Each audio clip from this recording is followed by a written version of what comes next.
بسم اللہ الرحمن الرحیم۔ جس کو دیکھو گے وہ چیز تمہاری ہو جائے گی۔ ایسا وظیفہ، ایسا ایک عمل آپ کو آج بتانا ہے۔ جس چیز کو بھی دیکھو گے نا، یہ جو صوفی ہوتے تھے نا، بزرگ ہوتے تھے، وہ یہ وظیفہ پڑھتے تھے، لوگ ان کی طرف نا ان کی طرف کشش پیدا ہوتی تھی، لوگ یہ پیدا کرتے تھے کشش۔ اور آپ چاہتے ہیں کہ آپ کی اولاد جو ہے وہ دور ہو گئی ہے، آپ چاہتے ہیں اولاد کو کشش پیدا ہو، اولاد آپ کی طرف آئے، یا آپ چاہتے ہیں کہ رزق کی کمی ہو گئی ہے تو رزق آپ کی طرف کھینچتا ہوا آئے۔ تو کسی بھی چیز کی طرف آپ کشش پیدا کرنا چاہتے ہیں نا، تو آج وظیفہ بڑا زبردست ہے، کمال کا یہ عمل ہے۔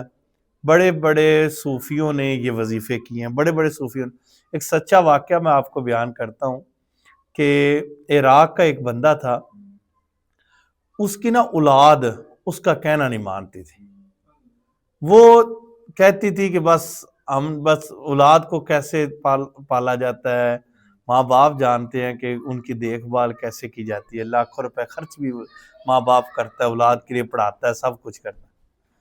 اچھا، وہ عراق سے نا وہ چلا گیا، وہ ان کی اولاد جو ہے نا وہ شفٹ ہو گئی باہر کے ملکوں میں، یعنی یورپ میں۔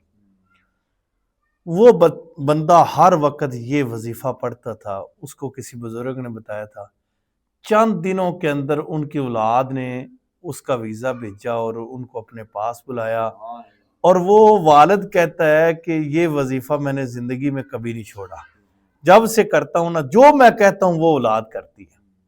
یعنی کہ آپ کے پاس یہ اسم اعظم آپ کو دے رہے ہیں کہ کسی کو اسم اعظم مل جائے نا، دیکھیں کہ آپ نے وہ واقعہ سنا عاصم بن برقیہ کا، کہ سلیمان علیہ السلام کے پاس بیٹھا تھا، اس کے پاس قرآن کا علم تھا، اسم اعظم موجود تھے، اس نے کہا کہ آنکھ چمکنے سے پہلے میں تخت لے آؤں گا۔ یہ ہے طاقت۔ جب اللہ علم دے تو ایسی طاقت انسان کے اندر ہونی چاہیے کہ انسان کو مال چاہیے تو انسان اسی وظائف کے ساتھ وہ اس کو کھینچ لے۔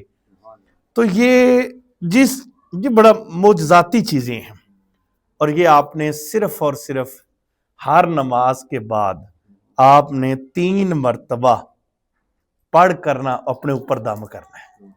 3 مرتبہ پڑھنا کیسے ہے؟ ایسے ہاتھ کر کے، رب المشرقین و رب المغربین،